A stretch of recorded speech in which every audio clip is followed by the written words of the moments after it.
ওম হম হনুমতে নমঃ। রাধে রাধে বন্ধুরা, আশা করি রাধারানী ও বালাজির কৃপায় আপনারা সকলেই বেশ ভালো আছেন। আমি আপনাদের বন্ধু আচার্য কৌশিক প্রথমেই আপনাদের নিজের চ্যানেল অ্যাস্ট্রোদিশার পক্ষ থেকে আপনাদের এবং আপনাদের পরিবারের সকলকেই আগত বাংলা নতুন বছর 1432 বঙ্গাব্দের অগ্রিম শুভকামনা জানাই। তার সাথে সাথে আপনাদের নিজের চ্যানেল অ্যাস্ট্রোদিশায় উপস্থাপিত এপ্রিল 2025-এর মাসিক রাশি ও লগ্নফল অনুষ্ঠানে আপনাদের অনেক অনেক শুভেচ্ছা, অভিনন্দন, কৃতজ্ঞতা ও স্বাগত জানাই। আজকের এই প্রতিবেদনে আলোচনা করব এপ্রিল 2025-এর গ্রহগোচর ও গ্রহের অবস্থানের নিরিখে আপনাদের জীবনে কি প্রভাব পড়তে চলেছে, অর্থাৎ এপ্রিল 2025-এর মাসিক রাশি ও লগ্নফল। তার সাথে সাথে কি উপায় বা প্রতিকার করলে এই মাস আপনাদের জন্য অনেক শুভ প্রমাণিত হতে পারে, তারই বিস্তারিত আলোচনায়। তাই আপনাদের কাছে বিশেষ অনুরোধ, সম্পূর্ণ ভিডিওটি বেশ মনোযোগ সহকারে দেখবেন, যাতে কোনো মূল্যবান বিষয় মিস না হয়ে যায়। আর হ্যাঁ, যদি ভিডিওটি দেখে কিঞ্চিত মাত্র উপকৃত হয়ে থাকেন তবে অবশ্যই চ্যানেলটিকে সাবস্ক্রাইব করে প্রিয়জনের মধ্যে ভিডিওটিকে বেশি বেশি করে শেয়ার করে দেবেন। তো আসুন আর কথা না বাড়িয়ে জেনে নিই এপ্রিল 2025-এ আপনাদের জীবনে কি কি ইতিবাচক ও নেতিবাচক প্রভাব পড়তে চলেছে, তারই বিস্তারিত আলোচনায়। রাশিচক্রের 11তম রাশি ও বায়ুতত্ত্বের রাশি কুম্ভ, এবং যার অধিপতি গ্রহ হলেন কর্মফলদাতা, দাসত্ব, দুঃখ, রোগ, শোক ও মৃত্যু ইত্যাদির কারক গ্রহ ন্যায়াধীশ শনি মহারাজ। কুম্ভ রাশি ও কুম্ভ লগ্নের জাতক জাতিকাদের জন্য এই মাস স্বাভাবিকের চেয়ে বেশ উত্তম মাস হিসেবেই প্রমাণিত হবে। আর্থিক বিষয়ে খুব অনুকূল ফল এই মাসে আপনারা পাবেন, তবে অন্যান্য অনেক বিষয়ে কিছুটা সাবধান ও সতর্কতা অবলম্বন করে চলতে হবে। পারিবারিক সম্পর্ক বা দিক থেকে ভালো ও খারাপ উভয় ফলই আপনারা পাবেন, তাই পারিবারিক বিষয়ে আপনাদের বেশ সাবধানতা ও বুদ্ধিমত্তার প্রয়োগ করে যে কোনো সিদ্ধান্ত নিতে হবে বা কাজে যুক্ত হতে হবে। তার পাশাপাশি এই মাসে পরিবারের কোনো সদস্যের আকস্মিক স্বাস্থ্যের অবনতি হওয়ার আশঙ্কা রয়েছে, তবে আর্থিক দিক থেকে বিশেষ কিছু সুযোগ সুবিধা এই মাসে আপনারা পাবেন। যারা চাকরিজীবী মানুষ আছেন তাদের কর্মক্ষেত্রে বেশ সতর্ক থাকতে হবে, অন্যথায় যে কোনো ষড়যন্ত্রের শিকার আপনারা হতে পারেন, যার ফলে কর্মক্ষেত্রে পরিস্থিতি আপনাদের বিরুদ্ধেও যেতে পারে। তবে সতর্কতা অবলম্বন করে পরিকল্পনা মাফিক ঊর্ধ্বতন কর্মকর্তাদের অবগত করে যে কোনো কাজে যুক্ত হতে পারলে অনুকূল ফল পাবেন। যারা কর্ম পরিবর্তনের প্রয়াসটা করছেন তাদেরও সাফল্য প্রাপ্তির প্রবল সম্ভাবনা রয়েছে। যারা ব্যবসাকর্ম সম্পাদন করে জীবন জীবিকা নির্বাহ করছেন সেই সকল ব্যক্তিদের জন্য এই মাস বেশ অনুকূলই হতে চলেছে। আপনারা আপনাদের ব্যবসায় বা কাজে অনেক উন্নতি ও অগ্রগতি করতে সক্ষম হবেন, তবে পেশায় নিজেদের সেরাটা দেওয়ার জন্য যথাসাধ্য প্রয়াস ও প্রচেষ্টা করতে হবে। যারা শিক্ষার্থী বিদ্যার্থী বন্ধুরা আছেন এই মাসে তারা অধ্যাবসায়ে কিছুটা উত্থান পতনের সম্মুখীন হতে পারেন। এমন অনেক পরিস্থিতির সম্মুখীন আপনারা হতে পারেন যা আপনাদের শিক্ষার পথে কোনো বাধা বা বিপত্তি সৃষ্টি করতে পারে। তাই এগুলি থেকে বেরিয়ে আসার জন্য আপনাদের প্রতিদিন নতুন কৌশল বা পদ্ধতি অবলম্বন করে লক্ষ্যের প্রতি অবিচল থেকে প্রয়াস প্রচেষ্টা চালাতে হবে, তবেই আপনারা শিক্ষাক্ষেত্রে উন্নতি ও অগ্রগতি করতে সক্ষম হবেন। যারা দাম্পত্য জীবনযাপন করছেন সম্পর্ক পরিচালনা করার ক্ষেত্রে বেশ কিছুটা উত্থান পতনের সম্মুখীন আপনারা হতে পারেন। এমনকি আপনাদের বা আপনাদের প্রিয়জনের স্বাস্থ্য সমস্যা আপনাদের বিরক্তির কারণ হয়েও দাঁড়াতে পারে। বিশেষ করে জীবনসাথীর আকস্মিক স্বাস্থ্যের ক্ষতি হওয়ার আশঙ্কা এ মাসে রয়েছে, তাই সম্পূর্ণ মাস জুড়েই আপনাদের তার প্রতি যত্নবান থাকতে হবে। আপনারা যারা প্রেম সম্পর্কের সাথে যুক্ত আছেন আপনাদের অজান্তেই আপনাদের এই সম্পর্কের বিষয়ে পরিবারের কেউ হস্তক্ষেপ করতে পারেন এবং সেটি আপনাদের কোনো প্রিয় বন্ধুর কাছ থেকে জানতে পারেন। তবে যাতে সম্পর্ক ঠিক রাখা যায় সেই বিষয়ে আপনাদের প্রয়াস প্রচেষ্টা চালিয়ে যেতে হবে। যারা বিদেশ ভ্রমণের বিষয়ে প্রয়াস প্রচেষ্টা করছেন মাসের প্রথম সপ্তাহের পরে বিদেশ ভ্রমণ সম্পর্কিত কোনো শুভ খবর আপনারা পেতে পারেন।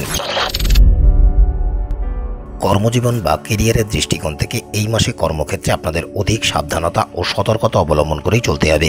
বিশেষ করে যারা চাকরিজীবী ব্যক্তিরা আছেন তারা কর্মক্ষেত্রে বেশ কিছু চ্যালেঞ্জ বা সমস্যার সম্মুখীন এই মাসে হতে পারেন। এমনকি কর্মক্ষেত্রে কিছু সহকর্মী আপনাদের বিরুদ্ধে ষড়যন্ত্র রচনা করতে পারেন, তাই সম্পূর্ণ মাস জুড়েই আপনাদের খুব বুঝে শুনে চলতে হবে। যেহেতু আপনাদের দশম ভাবের অধিপতি মঙ্গল মাসের শুরুতে আপনাদের পঞ্চম ভাবে এবং 3রা এপ্রিল থেকে আপনাদের ষষ্ঠ ভাবে তার দুর্বল রাশি কর্কট রাশিতে অবস্থান করবেন, সেই কারণে যারা দীর্ঘ সময় ধরে যদি চাকরি পরিবর্তন করার পরিকল্পনা করছিলেন এই সময় আপনারা যদি এর জন্য প্রয়াস প্রচেষ্টা করেন তবে নিশ্চিত সাফল্য অর্জন করতে পারবেন। মাসের প্রথম সপ্তাহে যারা আপনাদের বিরোধী বা প্রতিদ্বন্দ্বীরা আছেন তারা যদি আপনাদের বিরুদ্ধে কিছু ষড়যন্ত্র করেন তবে তা বাস্তবায়িত করতে সক্ষম হবেন না বললেই চলে, বরং আপনারাই তাদের উপরে বিজয় লাভ করতে পারবেন। তাই আপনারা নির্ভীক ও নিশ্চিন্ত থাকতে পারেন। অন্যদিকে যেহেতু পুরো মাস জুড়েই দেবগুরু বৃহস্পতির দৃষ্টি আপনাদের দশম ভাবে থাকবে, সেই কারণে কর্মক্ষেত্রে যারা আপনাদের ঊর্ধ্বতন কর্মকর্তারা আছেন তাদের সাহায্য সহযোগিতা ও সমর্থন আপনারা পাবেন। এমনকি এই মাসে চাকরিতে কিছু ভালো ও বিশেষ সুযোগ সুবিধাও পেতে পারেন। তবে কর্মক্ষেত্রে সবকিছু খুব সাবধানে ও পরিকল্পনা মাফিকই করতে হবে, যাতে বিরোধী বা প্রতিদ্বন্দ্বীরা কোনো প্রকার সুযোগের অসৎ ব্যবহার করতে না পারেন সেই বিষয়ে খেয়াল রাখতে হবে। অন্যথায় আপনাদের সহকর্মীদের মধ্যে থেকে কেউ আপনাদের বিরুদ্ধাচরণ করতে পারেন, তাই তার প্রতি যত্নবান থাকতে হবে। আবার যেহেতু আপনাদের সপ্তম ভাবের অধিপতি ভগবান সূর্যনারায়ণ মাসের শুরু থেকে 4টি বড় গ্রহ ন্যায়াধীশ শনি মহারাজ, দৈত্যগুরু শুক্রাচার্য, গ্রহের যুবরাজ বুধ ও ছায়াগ্রহ রাহু মহারাজের সাথে একত্রে আপনাদের দ্বিতীয়ভাবে অবস্থান করে থাকবেন এবং 14 তারিখ থেকে তার ভগবান সূর্যনারায়ণ তার উচ্চ রাশি মেষ রাশিতে অর্থাৎ আপনাদের তৃতীয়ভাবে গোচর করবেন। সেই কারণে আপনারা যারা ব্যবসা কর্মের সাথে যুক্ত আছেন আপনারা আপনাদের ব্যবসায় দুর্দান্ত উন্নতি ও অগ্রগতি করতে সক্ষম হবেন। প্রতিদিন নতুনভাবে আপনাদের ব্যবসা শ্রীবৃদ্ধি করতেই দেখা যাবে। আপনারা যত প্রয়াস প্রচেষ্টা করবেন তত ব্যবসা বৃদ্ধি পাবে। এমনকি এই সময় আপনারা সরকারি খাত বা দপ্তর থেকেও বিশেষ কোনো সুযোগ সুবিধা পেতে পারেন। তবে যারা আপনাদের ব্যবসায়িক প্রতিদ্বন্দ্বী বা বিরোধী আছেন তারা আপনাদের ভাবমূর্তি নষ্ট করার প্রয়াস প্রচেষ্টাও করতে পারেন। তাই এই বিষয়ে আপনাদের অধিক সাবধানতা ও সতর্কতা বজায় রেখে চলাই খুব গুরুত্বপূর্ণ কর্তব্য হিসেবে বিবেচিত হচ্ছে। অর্থনৈতিক জীবনের দৃষ্টিকোণ থেকে এই মাস কুম্ভ রাশি ও কুম্ভ লগ্নের জাতক জাতিকাদের জন্য বেশ অনুকূল ও ইতিবাচক সময়ই হতে চলেছে। যেহেতু আপনাদের দ্বিতীয় ভাবের অধিপতি দেবগুরু বৃহস্পতি সম্পূর্ণ মাস জুড়েই দৈত্যগুরু শুক্রাচার্যের রাশি বৃষ রাশিতে এবং চতুর্থ ভাবের অধিপতি দৈত্যগুরু শুক্রাচার্য দেবগুরু বৃহস্পতি রাশি মীন রাশিতে অবস্থান করে পারস্পরিক দৃষ্টি বিনিময় করবেন। সেই কারণে আপনাদের আর্থিক পরিস্থিতি বা অবস্থা পূর্বের তুলনায় অনেক দৃঢ়, মজবুত ও শক্তিশালী করতে অনেক সহায়তা প্রদান করবে। অন্যদিকে যেহেতু মাসের শুরু থেকেই আপনাদের দ্বিতীয়ভাবে 5টি গ্রহের সমন্বয়ে পঞ্চগ্রহী যোগের সূচনা হবে, সেই কারণে আপনাদের আর্থিক পরিস্থিতি মজবুত রাখতে অনেক সহায়তা করবে। যেহেতু নবম ভাবের অধিপতি শুক্র, পঞ্চম ভাবের অধিপতি বুধ ও আপনাদের রাশির অর্থাৎ প্রথম ভাবের অধিপতি শনি মহারাজ একত্রে আপনাদের দ্বিতীয়ভাবে অবস্থান করে থাকবেন, যার ফলেও আপনারা আর্থিক দিক থেকে নানা ভালো ও বিশেষ সুযোগ সুবিধা পেতে পারেন। এমনকি এই মাসে আপনারা সরকারি খাত বা দপ্তর থেকেও কোনো বিশেষ সুযোগ সুবিধা পেতে পারেন। যারা ব্যবসা কর্ম সম্পাদন করেন তারাও সরকারি খাত বা দপ্তর থেকেও সর্বোত্তম সুযোগ সুবিধা পেতে পারেন, যার ফলে কেবলমাত্র আপনাদের আর্থিক অবস্থারই উন্নতি হবে তাই নয়, বরং আপনাদের পারিবারিক জীবনকেও শক্তিশালী করতে অনেক সাহায্য করবে। বিশেষ করে 14ই এপ্রিল যখন ভগবান সূর্যনারায়ণ তার উচ্চ রাশি মেষ রাশিতে অর্থাৎ আপনাদের তৃতীয়ভাবে গোচর করবেন, সেই সময় সরকারি খাত বা দপ্তর থেকে আপনারা বিশেষ কোনো সুযোগ সুবিধা পেতে পারেন। এমনকি যারা ব্যবসায়ী তাদের লাভ বা মুনাফা বৃদ্ধি পেতেই দেখা যাবে, ফলে আপনাদের আর্থিক অবস্থান আগের থেকে অনেক শক্তিশালী হতে দেখা যাবে। ব্যবসা পরিচালনা করার ক্ষেত্রে সরকারি আধিকারিক বা দপ্তরের ব্যক্তিদের সাথে সমন্বয় বাড়ানোর প্রতি আপনাদের মনোযোগী থাকতে হবে। এতে করে আপনারা সরকারি খাত থেকে কোনো আর্থিক সুযোগ সুবিধা বা বিশেষ সাহায্য পেতে পারেন এবং আপনাদের আর্থিক অবস্থাও ভালো হতে পারে।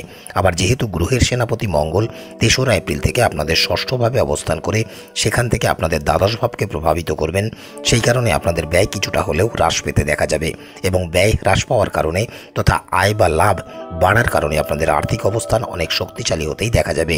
যারা শেয়ার বাজারে বিনিয়োগ করেন পূর্বের করা কোনো বিনিয়োগ থেকেও আপনারা এই মাসে বিশেষভাবে আর্থিক লাভ পেতে পারেন। স্বাস্থ্যের দৃষ্টিকোণ থেকে এপ্রিল মাস কুম্ভের জন্য কিছুটা প্রতিকূল সময়। শারীরিক ও মানসিক স্বাস্থ্যের দিক থেকে কিছুটা উত্থান পতনের সম্মুখীন আপনারা হবেন। যেহেতু আপনাদের রাশির অধিপতি ন্যায়াধীশ শনি মহারাজ সারা মাস ধরে ভগবান সূর্যনারায়ণ, ছায়াগ্রহ রাহু মহারাজ, দৈত্যগুরু শুক্রাচার্য ও গ্রহের যুবরাজ বুধ একত্রে আপনাদের দ্বিতীয়ভাবে অবস্থান করে থাকবেন, সেই কারণে আপনারা স্বাস্থ্যের উত্থান পতনের মতো পরিস্থিতির সম্মুখীন হবেন। অন্যদিকে যেহেতু মাসের শুরুতে মঙ্গল আপনাদের পঞ্চমভাবে অবস্থান করে সেখান থেকে আপনাদের একাদশ ও দ্বাদশ ভাবকে প্রভাবিত করবেন এবং 3 তারিখের পরে আপনাদের ষষ্ঠ ভাব তার দুর্বল রাশি কর্কট রাশিতে গোচর করে সেখান থেকে আপনাদের রাশিতে দৃষ্টি দেবেন, যার ফলে আপনারা স্বভাবগত দিক থেকে কিছুটা রাগান্বিত হয়ে পড়তে পারেন এবং যার ফলে আপনাদের স্বাস্থ্য সমস্যা বৃদ্ধি পেতে পারে। আবার আপনাদের রাশির অধিপতি ন্যায়াধীশ শনি মহারাজ পীড়িত থাকার কারণেও আপনাদের মানসিক তথা শারীরিক স্বাস্থ্য সমস্যা বৃদ্ধি পেতে পারে। ছায়াগ্রহ রাহু ও কেতুর প্রভাবে আপনারা খাদ্য সম্পর্কিত বা হজম সম্পর্কিত কোনো সমস্যার সম্মুখীন হতে পারেন। তাই এই বিষয়ে আপনাদের বিশেষ মনোযোগী থাকতে হবে, যাতে যে কোনো সমস্যা বড় আকার ধারণ করতে না পারে অনতি বিলম্বে তার সমাধান করার প্রতি যত্নবান হতে হবে। পাশাপাশি আপনারা যারা দাম্পত্য জীবনযাপন করছেন এই মাসে আপনাদের স্বামী অথবা স্ত্রীও কোনো স্বাস্থ্য সমস্যায় ভুগতে পারেন, তাই তার স্বাস্থ্যের প্রতিও আপনাদের যত্নবান থাকতে হবে। তার সাথে সাথে ক্রমাগত নিজেদের স্বাস্থ্যের উন্নতি করার প্রয়াস প্রচেষ্টা করতে হবে। 14ই এপ্রিল যখন ভগবান সূর্যনারায়ণ আপনাদের তৃতীয়ভাবে গোচর করবেন এবং তার আগে 7 তারিখ পরে বুধ ও 13 তারিখের পরে শুক্র মার্গী হবেন, সেই সময়ের পরে আপনাদের চলমান স্বাস্থ্য সমস্যা ধীরে ধীরে ঠিক হতেই দেখা যাবে। তবে আপনাদের পক্ষ থেকে এমন কোনো সঠিক দৈনন্দিন রুটিন ফলো করে চলতে হবে যা আপনাদের সুস্বাস্থ্য বজায় রাখতে অনেক সহায়তা প্রদান করে। আপনাদের উদ্দেশ্যে একটি বিশেষ ঘোষণা, আপনারা যদি নিজেদের অথবা আপনাদের প্রিয়জনের জন্মপত্রিকা বিশ্লেষণ করতে চান এবং জীবনে চলমান যে কোনো সমস্যার সমাধান পেতে চান, তাহলে স্ক্রিনে আসা এই নম্বর 8981372545 এই নম্বরে যোগাযোগ করতে পারেন।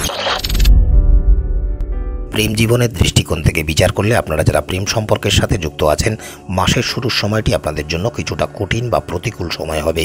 যেহেতু গ্রহের সেনাপতি মঙ্গল মাসের শুরুতে আপনাদের পঞ্চমভাবে অবস্থান করে থাকবেন, সেই কারণে যে কোনো বিষয়কে কেন্দ্র করে আপনাদের সাথে আপনাদের প্রিয়জনের মধ্যে ঝগড়া বিবাদ সৃষ্টি হতে পারে। এমনকি আপনাদের দুজনের মধ্যে সামঞ্জস্য বা সমন্বয়ের অভাব অনুভব করতে পারেন। অন্যদিকে যেহেতু আপনাদের পঞ্চম ভাবের অধিপতি বুধ, 4টি বড় গ্রহ দৈত্যগুরু শুক্রাচার্য, ভগবান সূর্যনারায়ণ, ছায়াগ্রহ রাহু মহারাজ ও ন্যায়াধীশ শনি মহারাজের সাথে একত্রে আপনাদের দ্বিতীয়ভাবে অবস্থান করে থাকবেন, সেই কারণে যে কোনো বিষয়কে কেন্দ্র করে আপনাদের প্রেম সম্পর্কের মধ্যে বারংবার উত্তেজনা সৃষ্টি হতে পারে। এছাড়া আপনারা যদি গোপনীয়তা বজায় রেখে প্রেম সম্পর্কে যুক্ত থেকে থাকেন, তবে পরিবারের সদস্যরাও আপনাদের এই ভালোবাসা বা প্রেম সম্পর্কের কথা জানতে পেরে যেতে পারেন এবং পরিবারের মধ্যে কেউ এই সম্পর্কের বিরুদ্ধে যেতে পারেন। তাই প্রিয়জন ও পরিবারের সকলের সাথে পুনর্মিলন করার জন্য আপনাদের বারংবার প্রচেষ্টা করতে হবে, যাতে আপনাদের এই সম্পর্ক ভালো রাখা যায়।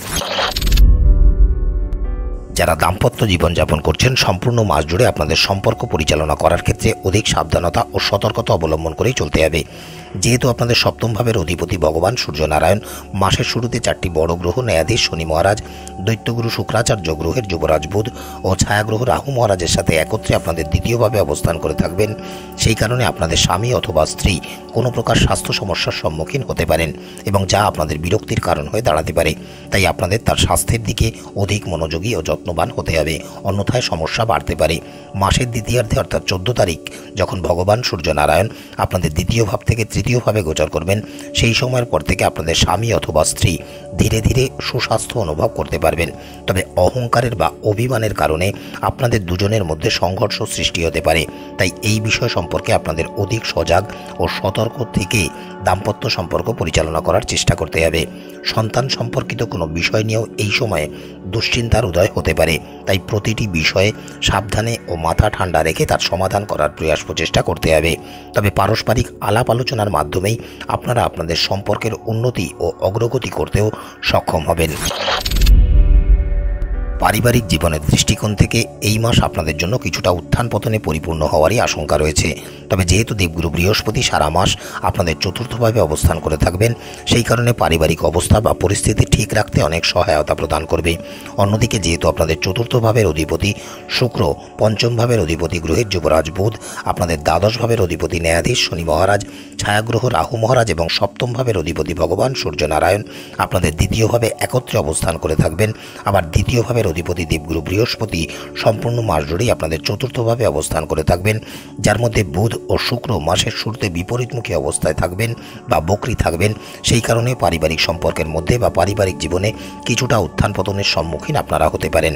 এমনকি যে কোনো বিষয়কে কেন্দ্র করে পরিবারের অভ্যন্তরে তর্ক বিতর্কের সূচনা হতে পারে এবং তা বড় আকারও ধারণ করতে পারে। 7 তারিখ থেকে বুধ এবং 13 তারিখ থেকে শুক্র যখন মার্গী হবেন, সেই সময়ের পরে চলমান সমস্যা কিছুটা হলেও কম হতে দেখা যাবে। 14ই এপ্রিল যখন ভগবান সূর্যনারায়ণ আপনাদের দ্বিতীয় ভাব থেকে তৃতীয় ভাবে তার উচ্চ রাশি মেষ রাশিতে গোচর করবেন, তারপর থেকে পারিবারিক সমস্যাগুলি কিছুটা হলেও হ্রাস পেতেই দেখা যাবে। তবে যেহেতু মাসের দ্বিতীয়ার্ধে আপনাদের দ্বিতীয়ভাবে 4টি বড় গ্রহের সংযুক্তি থাকবে, সেই কারণে আপনাদের পারিবারিক সমস্যা দূর করার প্রতি আপনাদের অধিক মনোনিবেশ করতে হবে। বিশেষ করে এই সময় পরিবারের যারা প্রবীণ বা বয়স্ক সদস্যরা আছেন, তাদের আকস্মিক স্বাস্থ্য সমস্যা দেখা দেওয়ার আশঙ্কা রয়েছে। তাই তাদের স্বাস্থ্যের প্রতি আপনাদের পূর্ণ যত্নবান হতে হবে। এমনকি এই সময় পরিবারে সম্পত্তি সম্পর্কিত বিষয়েও কোনো প্রকার বিভাজন দেখা দেওয়ার আশঙ্কা রয়েছে। তাই এই পরিস্থিতিগুলি খুব সাবধানতা ও সতর্কতার সাথে পরিচালনা করতে হবে। 3 তারিখ থেকে মঙ্গল যখন আপনাদের ষষ্ঠভাবে গোচর করবেন এবং সেখান থেকে আপনাদের রাশিকে প্রভাবিত করবেন, সেই কারণে আপনাদের স্বভাব বা আচরণে রুক্ষতা বাড়তে পারে। এবং আপনারা রাগান্বিত হয়ে পড়তে পারেন। তাই এই বিষয়ে আপনাদের অধিক সাবধানতা ও সতর্কতা অবলম্বন করেই চলতে হবে। এমনকি যে কোনো প্রকার ঝগড়া ঝামেলার পরিবেশ থেকে নিরাপদ দূরত্ব বজায় রেখে চলতে হবে এবং পারিবারিক জীবন শান্তিপূর্ণ রাখার প্রয়াস প্রচেষ্টা করতে হবে। এবারে যদি প্রতিকার বা উপায়ের বিষয়ে আলোচনা করা হয়, তবে গ্রহ নক্ষত্রের অশুভ প্রভাব ও নানা প্রকার বাধা বিপত্তি থেকে পরিত্রাণ পেতে কুম্ভ রাশি ও কুম্ভ লগ্নের জাতক জাতিকারা প্রত্যেক শনিবার করে যে কোনো শনি মহারাজের মন্দিরে গিয়ে সরিষার তেলের প্রদীপ প্রজ্বলন করে মহারাজ দশরথ বিরচিত নীল শনি স্তোত্রের পাঠ করুন। প্রতিদিন ভগবান শ্রী হনুমানজির দর্শন করে দিন শুরু করুন এবং শুদ্ধতা ও সাত্বিকতা বজায় রেখে হনুমান স্তবাদি ও হনুমান চালিসার পাঠ করুন। প্রত্যেক শুক্রবার করে 108 বার দেবী মহালক্ষ্মীর বীজ মন্ত্রের জপ করুন। প্রত্যেক মঙ্গলবার করে ভগবান শ্রী হনুমানজিকে ডালিম ভোগ নিবেদন করে সেই প্রসাদ অসহায় গরিব মানুষের মধ্যে বিতরণ করে দিন। তো বন্ধুরা, এই ছিল কুম্ভ রাশি ও কুম্ভ লগ্নের জাতক জাতিকাদের এপ্রিল 2025-এর মাসিক ভবিষ্যবাণী। নানা প্রকার জ্যোতিষ সম্বন্ধীয় তথ্য পেতে এবং জীবনের সঠিক দিক নির্দেশনা পেতে চ্যানেলটিকে অবশ্যই সাবস্ক্রাইব করে দেবেন। আজকের মতো এতটুকুই। দেখা হবে অন্য কোনো প্রতিবেদনের সাথে। ততক্ষণ স্ক্রিনে আসা এই প্রতিবেদনগুলি আপনারা দেখতে পারেন। ভালো থাকবেন, সুস্থ থাকবেন। বালাজি ও রাধারানীর কৃপা সর্বদাই আপনাদের উপরে বর্ষিত হোক। রাধে রাধে।